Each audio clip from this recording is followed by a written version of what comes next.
کافروں سے کبھی دشمن کے ساتھ لڑنے کی تمنا نہیں کرنی۔ حضور نے فرمایا یہ بڑا مشکل کام ہے، لوگ باتیں بڑی بڑی کرتے ہیں، لاکھوں کا مجمع ہو تو ایک آنسو گیس چلے تو میں نے خود دیکھا ہے 10 بندے رہ جاتے ہیں۔ فرمایا یہ بڑا مشکل کام ہے، ڈینگے لوگ بڑی مارتے ہیں، ہم بھی عاشق رسول ہیں، تو جدوں چوڑی دی جان دی واری آئی تو ایک عاشق رسول باہر نہیں نکلیا سوائے لبیک والے۔ ہاں جی، لوگ باتیں بڑی بڑی کرتے ہیں، باتیں کرنے سے کیا ہوتا ہے؟ فرمایا بہت کم لوگ کھڑے رہتے ہیں اوکھے ویڑے چ، ہاں وہ کھڑے رہتے ہیں جن کو اللہ کھڑا رکھے۔ اللہ اس کے ساتھ ہوتا ہے جو اللہ کی اطاعت کرتا ہے۔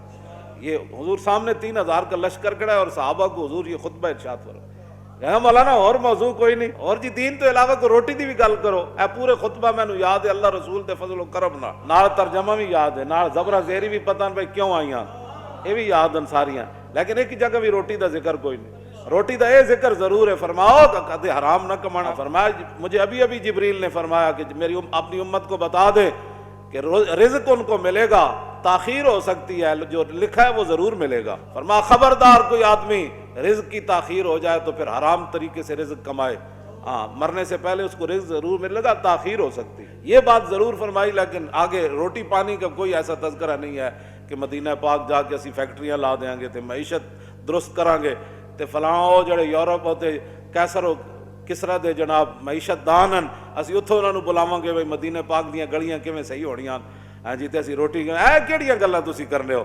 ہمارا تعلق ہے معیشت دانوں سے تعلق سے روٹی نہیں ملتی، واللہ خیر الرازقین، روٹی تو اس نے دینی ہے۔